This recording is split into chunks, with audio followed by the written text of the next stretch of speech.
Napoleon Bonaparte 1769 to Act Germain को आधुनिक France के संस्थापक और एक कुशल प्रशासक के रूप में जाना जाता है। उन्होंने फ्रांस की क्रांति 1789 के दौरान उत्पन्न अस्थिरता को समाप्त करके एक सशक्त प्रशासनिक तंत्र का निर्माण किया। नेपोलियन के प्रशासनिक सुधार न केवल फ्रांस में बल्कि यूरोप के अन्य हिस्सों में भी प्रभावी साबित हुए। उनके सुधारों का उद्देश्य स्थिरता, कुशलता और समानता सुनिश्चित करना था। नेपोलियन के प्रमुख प्रशासनिक सुधारों का विश्लेषण। नेपोलियन संहिता, नेपोलियनिक कोड, यह नेपोलियन का सबसे महत्वपूर्ण और स्थायी योगदान था। मुख्य विशेषताएं: कानून के समक्ष सभी नागरिक समान, जन्मसिद्ध विशेषाधिकारों का उन्मूलन, संपत्ति के अधिकारों की सुरक्षा, तलाक और विवाह को कानूनी रूप दिया। महत्व: यह संहिता न केवल फ्रांस में लागू हुई बल्कि नेपोलियन द्वारा जीते गए क्षेत्रों जर्मनी, इटली, स्पेन में भी। कई आधुनिक राष्ट्रों के कानून ने इस संहिता से प्रेरणा ली। प्रशासनिक केंद्रीकरण। नेपोलियन ने प्रशासन को अधिक केंद्रीकृत और संगठित किया। प्रांतीय प्रशासनिक इकाइयों को डिपार्टमेंट्स में पुनर्गठित किया। प्रत्येक डिपार्टमेंट में एक प्रीफेक्ट नियुक्त किया जो सीधे पेरिस के नियंत्रण में था। स्थानीय स्वायत्तता को कम करके केंद्र सरकार को अधिक शक्ति दी। इससे प्रशासनिक निर्णय लेने में तेजी आई और भ्रष्टाचार कम हुआ। शिक्षा सुधार। शिक्षा को व्यवस्थित और आधुनिक बनाया।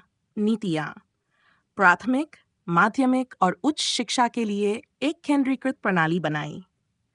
लाइसियम नामक स्कूलों की स्थापना, जहां छात्रों को सरकारी सेवा के लिए प्रशिक्षित किया गया।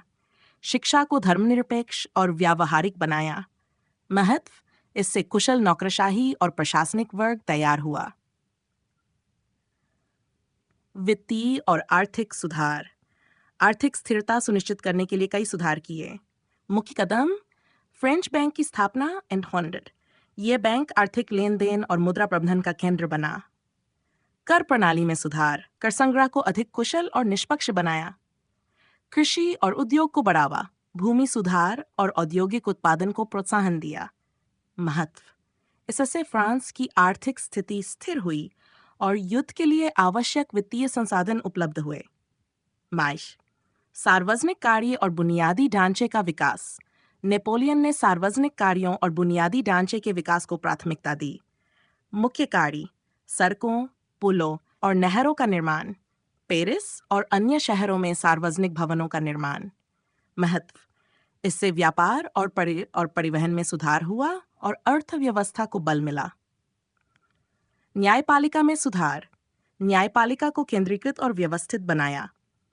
मुख्य कदम: न्यायालयों को केंद्रीकृत करना और उनका पुनर्गठन। जजों की नियुक्ति योग्यता के आधार पर करना। न्यायिक प्रक्रियाओं को सरल और तेज बनाना।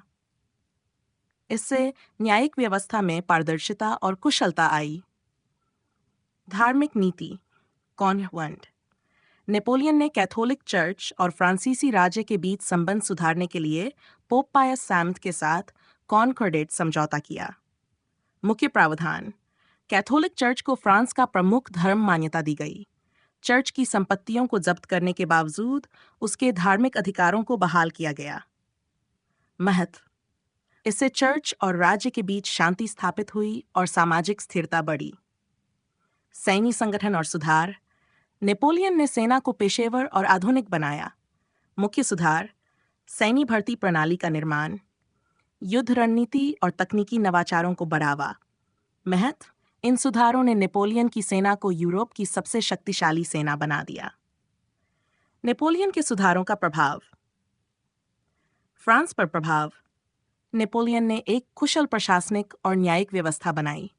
फ्रांस के नागरिक अधिकारों की रक्षा की गई और राजनीतिक स्थिरता आई। यूरोप पर प्रभाव। नेपोलियन के सुधारों ने यूरोप के कई देशों को प्रेरित किया। राष्ट्रीयता, समानता और आधुनिक प्रशासनिक तंत्र के विचारों को बढ़ावा मिला। आधुनिकता की नींव। उनके सुधारों ने आधुनिक यूरोपीय राज्यों की प्रशासनिक संरचना की नींव रखी। यह सुधार आज भी फ्रांस और अन्य देशों में देखे जा सकते हैं। निष्कर्ष: नेपोलियन के प्रशासनिक सुधार क्रांति के आदर्शों को स्थायित्व प्रदान करने का प्रयास थे। उन्होंने कानूनी, आर्थिक और शैक्षणिक क्षेत्रों में व्यापक बदलाव किए, जो फ्रांस और यूरोप के लिए एक स्थायी विरासत बन गए। हालांकि नेपोलियन की सैन्य महत्वाकांक्षाओं ने उनके शासन को विवादास्पद बनाया, लेकिन उनके प्रशासनिक सुधार उन्हें एक कुशल और दूरदर्शी नेता के रूप में स्थापित करते हैं।